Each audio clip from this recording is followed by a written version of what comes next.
Welcome to public சேவை. வணக்கம் நண்பர்களே. தமிழ்நாடு அரசு சார்பில் இலவச அறுபடை வீடு ஆன்மீக பயணம் 2025க்கான அறிவிப்பு வெளியாயிருக்கு.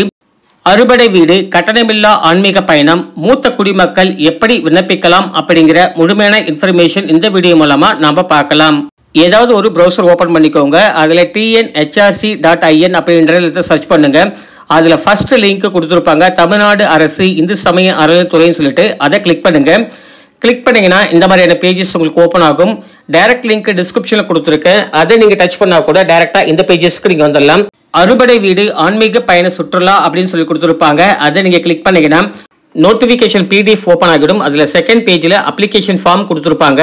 அப்ளிகேஷன் ஃபார்ம்ல உங்களுடைய போட்டோ பேஸ்ட் பண்ணிக்கோங்க, விண்ணப்பதாரர் பெயர், அதுக்கு அடுத்ததா தகப்பனார் பெயர் கேட்டிருக்காங்க, உங்களுடைய இருப்பிட முகவரி எழுதிக்கோங்க, பிறந்த தேதி 30/6/2025 பார்த்தீங்கன்னா உங்களுடைய ஏஜ் என்ன இருக்கோ அதை எழுதிக்கோங்க, ஆதார் கார்டு நம்பர், உங்களுடைய குடும்ப ஆண்டு வருமானம், விண்ணப்பதாரர் கணவர் மற்றும் மனைவி அவங்களுடைய விவரத்தை கேட்டிருக்காங்க, கைபேசி நம்பர், அதாவது உங்கள் மொபைல் நம்பர் கொடுத்துட்டா போதும், என்னென்ன டாக்குமெண்ட்ஸ் இணைக்கணும் அப்படின்றக்காக கொடுத்துருக்காங்க, இந்து மத சான்றிதழ் என்பதற்கான ஒரு ப்ரூஃப் வைக்கணும், பிறந்த தேதி சான்றிதழுக்காக ஒரு ப்ரூஃப் கொடுக்கணும், இருப்பிட முகவரிக்கான சான்றிதழ் கேட்டிருக்காங்க, ஸோ அதுக்கான ப்ரூஃப் கொடுக்கணும், 4 நாள் பயணம் செய்வதற்கான உடல் தகுதி சான்றிதழ் கவர்மெண்ட் ஹாஸ்பிட்டல் மூலமாக நீங்கள் வாங்கியிருக்கணும், ஆதார் அட்டை நகல், வருமான சான்றிதழ், பாஸ்போர்ட் சைஸ் ஃபோட்டோ 3 மொத்தமாக நீங்கள் வைக்கிற மாதிரி இருக்கும்.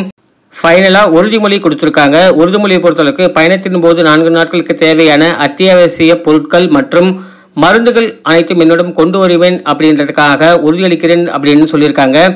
செகண்டாக பார்த்தீங்கன்னா நீங்கள் கொடுத்துருக்கிற இன்ஃபர்மேஷன் மற்றும் அட்டாச் பண்ணியிருக்கிற டாக்குமெண்ட்ஸ் எல்லாம் உண்மையானது தான் அப்படின்றதையும் நீங்கள் உறுதி செய்வதற்கான டீட்டெயில்ஸ் கொடுத்துருக்காங்க. ஃபைனலாக கொரியர் அனுப்பிச்சிட்டாலே போதுமானது. அறுபடை வீடு ஆன்மீக பயணம் செல்வதற்கான நிபந்தனைகள் என்னென்னு கொடுத்துருக்காங்க. இந்து மத சான்றவர்களாக இருக்க வேண்டும் அப்படிங்கிறத சொல்லியிருக்காங்க. ஏஜ் லிமிட்டை பொறுத்தளவுக்கு உங்களுடைய ஏஜ் 60 வயசுக்கு மேற்பட்டவராகவும் 70 வயதுக்கு உட்பட்டவராகவும் இருக்க வேண்டும் சொல்லியிருக்காங்க. போதிய உடல் தகுதி சான்றிதழ் மருத்துவம் பெற்று இணைக்க வேண்டும் அப்படிங்கிறதையும் சொல்லியிருக்காங்க.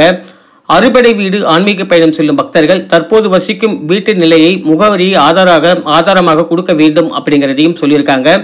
முக்கியமான விஷயம் பார்த்தீங்கன்னா பக்தர்கள் தங்களுடன் சிறு குழந்தைகள் அழைத்து வர அனுமதி இல்லை அப்படிங்கிறதையும் சொல்லியிருக்காங்க.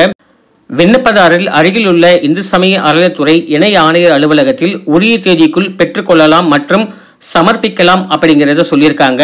ஆன்மீக பயணம் செல்லும் பக்தர்கள் குடும்ப ஆண்டு வருமானம் 2 லட்சத்துக்கு மிகாமல் இருக்க வேண்டும் அப்படிங்கிறதையும் சொல்லியிருக்காங்க. பக்தர்கள் ஒரு முறை மட்டுமே இப்பயணத்தின் போது கலந்து கொள்ள முடியும் அப்படிங்கிறதையும் மென்ஷன் பண்ணியிருக்காங்க. அறுபடை வீடு ஆன்மீக பயணம் செல்வதற்கான இன்ஃபர்மேஷன் தற்போது இதுதான் கொடுத்துருக்காங்க. இதை தவிர வேற ஏதாவது உங்களுக்கு டவுட் இருக்குன்னா கமெண்ட்ல கேளுங்க, கண்டிப்பா நம்ம சேர்ந்து ஹெல்ப் பண்றோம். தேங்க்யூ ஃபார் வாட்சிங்.